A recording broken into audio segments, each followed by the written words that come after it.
سب سے اعلیٰ درجے کا اسلام کیا ہے؟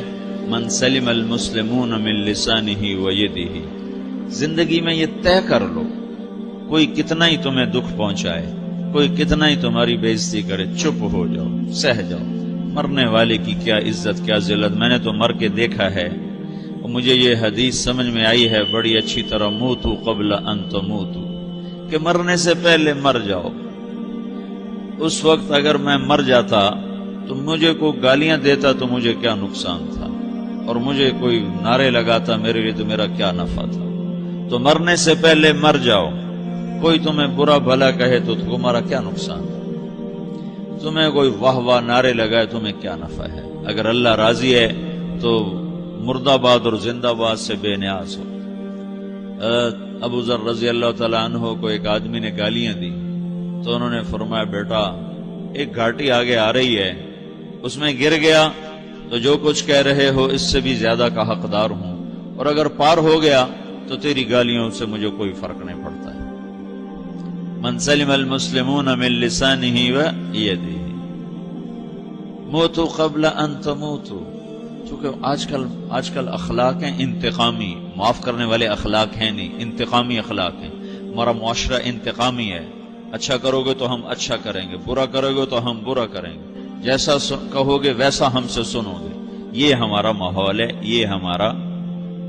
ایک ماں کہہ رہی تھی دوسری ماں کو، میرے پترا کدی کسی نے واسطے سلام نہیں کیتا، بڑے فخر سے کہہ رہی ہے، ہمارے اپنے گاؤں کی بات بات، میرے پترا کدی نہیں کسی نے واسطے سلام کیتا، مائی جڑا کرے انہوں کریں دیں، جڑا نہ کرے انہوں پوچھ دے ہی کوئی نہیں۔ یہ وہ فخر سے کہہ رہی۔ جو سب سے بڑا عیب ہے وہ سب سے بڑا فخر بنا ہو۔ میرے پتروں کدی نہیں کسی نے واسطے سلام کیتا۔ جب ماں باپ نے یہ سبق دیا تو اولاد کا کیا قصور ہے؟ تو ہمارا معاشرہ انتقامی ہے، ایک کی 10 سنانے کا ماحول ہے، تو آپ 100 کی ایک بھی نہ سناؤ۔ احنف بن قیس رضی اللہ تعالیٰ عنہ پہ ایک آدمی نے چڑھائی کر کہنے لگا، ایک سناؤ گے نا تو 10 سنو گے میری طرف سے۔ تو احنف بن قیس کہنے لگے، بھائی تو مجھے 100 بھی سنائے گا نا تو میری طرف سے ایک بھی تو نہیں سنے گا۔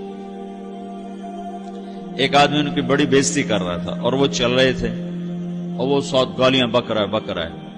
جب آ گیا نا قریب شہر تو کہنے لگے، دیکھا میرا قبیلہ یہاں رہتا ہے، اگر کسی نے سن لیا نا تو تیری بڑی دھلائی کر دے گا، تو نے جو مجھے گالیاں دینی میں کھڑا ہوں یہیں تو دے لے، تو اپنا سارا زور پورا کر لے تاکہ آگے تجھے کوئی تکلیف نہ پہنچا دے میری وجہ سے۔ تو وہ پاؤں پہ گر کے معافی مانگنے لگا کہ واقعی تو بڑے حلم والا ہے۔ وہ مشہور تھے اپنے حلم میں، بردباری، اور لوگ ان کا امتحان لینے آیا کرتے تھے کہ بھئی کوئی ہے جو احنف کو غصہ دلا دے، تو لوگ ناکام ہو جاتے تھے، ان کو غصہ نہیں آتا۔ ایسے ایک عرب سردار گزرا معن بن زائدہ، وہ بھی اپنے حلم میں بڑے مشہور تھے۔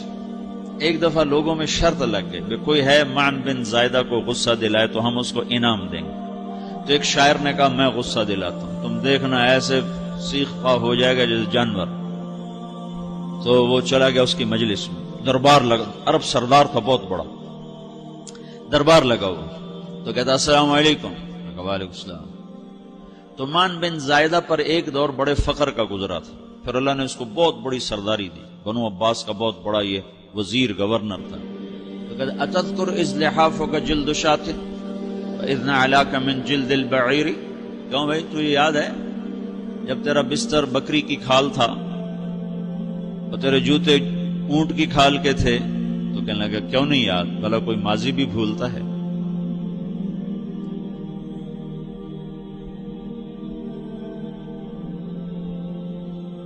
تو وہ کہنے لگا پہلا وار تو خطا گیا، کہ فسبحان الذی اعطاک ملکا وعلمک الجلوس علی السریر۔ تو پھر ساری تعریفیں تو اللہ کی ہیں جس نے تیرے جیسے کو تخت پہ بٹھا دیا۔ کہاں بھئی ساری تعریفیں اللہ کی ہیں، میری تو کوئی اوقات نہیں۔ تو کہنے لگا سأرحل عن دیار انت فیہا وان جار الزمان علی الفقیر، جہاں تیرے جیسا حکمران ہو وہاں مجھے رہنا گوارا ہی نہیں ہے، میں یہاں سے چھوڑ کے نکل جاؤں گا چاہے کتنی تکلیف اٹھاؤں۔ بڑے دربار میں یہ ایک گورنر اور وزیر سے بات ہو رہی ہے، تو وہ کہتا ہے اچھا بھائی اگر تو ہمارے پاس رہے گا تو ہم تیرا اکرام کریں گے، اور اگر تو جانا چاہتا ہے تو پھر رافقت کا سلام، تو وہ یہ وار بھی خالی گیا تو پھر کہنے لگا فجد لی یبن ناقصۃ بمال،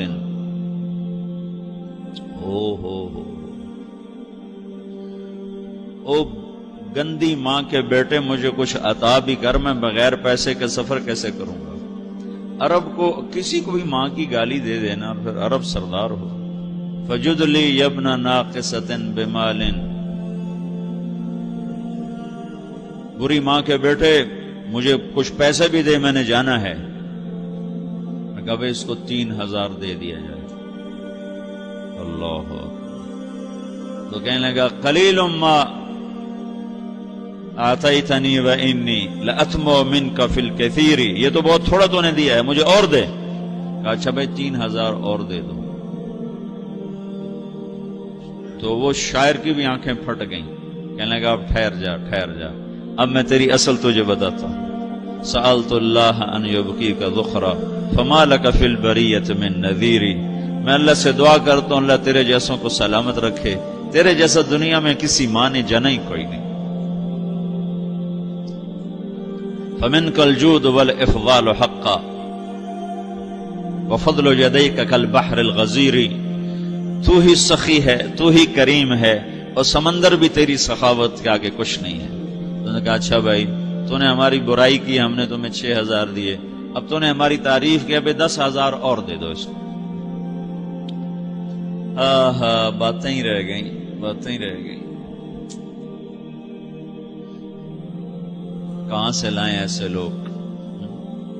ہمارا معاشرہ انتقامی ہے، بدلہ لینے کا ہے، بدلہ لینے کا. تو میرے ساتھ کیا میں نے بھی کرنا ہے. اعلیٰ درجے کا اسلام یہ سکھا رہا نہیں چپ ہو جاؤ، سلام مت بن جاؤ، سلامتی بن جاؤ، سلامتی کی علامت بن جاؤ. من سلم المسلمون من لسانہ ویدہ. اب وہ سوال کرتا ہے یا رسول اللہ ای الایمان افضل، سب سے اعلیٰ درجے کا ایمان کیا ہے؟ اسلام کیا ہے؟ کلمہ، نماز، روزہ، حج، زکات. اعلیٰ درجے کا اسلام کیا ہے؟ من سلم المسلمون من لسانہ و یدہ. یہ اخلاق کا ادنا درجہ ہے، ادنا درجہ ہے. ادنا درجے پر پہنچ کر آپ اسلام میں اعلیٰ درجے پر آ سکتے ہیں. وہ سوال کرتا ہے ایمان کیا ہے؟ تو آپ نے کہا اللہ پر، فرشتوں پر، کتابوں پر، رسولوں پر، موت کے بعد کی زندگی پر، تقدیر پر. اب ایک اور سائل سوال کرتا ہے ای الایمان افضل، سب سے اعلیٰ درجے کا ایمان کیا ہے؟ تو آپ نے فرمایا حسن الاخلاق، اچھے اخلاق سب سے اعلیٰ درجے کا ایمان ہے. جو آدمی اسلام میں، جو آدمی اخلاق میں، جو مرد عورت اخلاق میں ادنا درجے پر ہوتا ہے وہ اسلام میں اعلیٰ درجے پر پہنچتا ہے. اب اگر وہ اخلاق میں اعلیٰ درجے پر آ جائے تو اب یہ کہاں پہنچے گا؟ اب یہ کہاں پہنچے گا؟ میرا نبی کہہ رہا ہے سب سے اعلیٰ درجے کا ایمان ہے حسن اخلاق، حسن اخلاق. ابو ہریرہ نے پوچھا یا رسول اللہ وما حسن الاخلاق، یہ بھی ایک اور حدیث ہے. یا رسول اللہ حسن اخلاق کیا چیز ہے؟ تو آپ نے 3 چیزیں فرمائی، تصل من قطعک وتعطی من حرمک وتعفو عمن ظلمک. جو تم سے توڑے نہ تم اس سے جوڑو. نہیں کرتا سلام نہ کریں، کوئی ہم چھوٹے باپ کے ہیں؟ ہم تو کبھی بھی نہ کریں، ہم تو کبھی بھی نہ منہ تھوکیں بھی نہیں. ہم تو میرا نبی کہہ رہا ہے جو توڑے تم اس سے جوڑو، جو محروم کرے اسے عطا کرو، جو زیادتی کرے اس سے درگزر کرو. یہ 3 کام جو عورت مرد کر لے گا یہ اخلاق کے اعلیٰ درجے میں ہے. جب یہ اخلاق کے اعلیٰ درجے پر پہنچتا ہے تو پھر میرا نبی کیا بشارت دیتا ہے؟ ادنا درجے پر پہنچ کر تو اعلیٰ مسلمان کی بشارت ہے، اور اخلاق میں اعلیٰ درجے پر پہنچ کر میرا نبی کہتا ہے کاد الحلیم ان یکون نبیا، اعلیٰ اخلاق والا بس نبی بنتے بنتے رہ جاتا ہے. اعلیٰ اخلاق والا ایسے ہے جیسے کہ نبی، قریب ہے کہ وہ نبی بن جائے.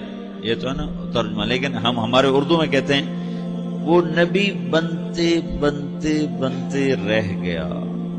کیا مطلب؟ کہ اس میں اور نبی میں صرف نبوت کا فرق رہ جاتا، باقی وہ سب کچھ حاصل کر لیتا ہے. تو یہ سارے دین کا میں نے آپ کو خلاصہ بتایا ہے کہ میری آپ کی ضرورت ہے کہ میرا اسلام اعلیٰ درجے کا ہو، من سلم المسلمون من لسانہ و یدہ، میرا ایمان اعلیٰ درجے کا ہو۔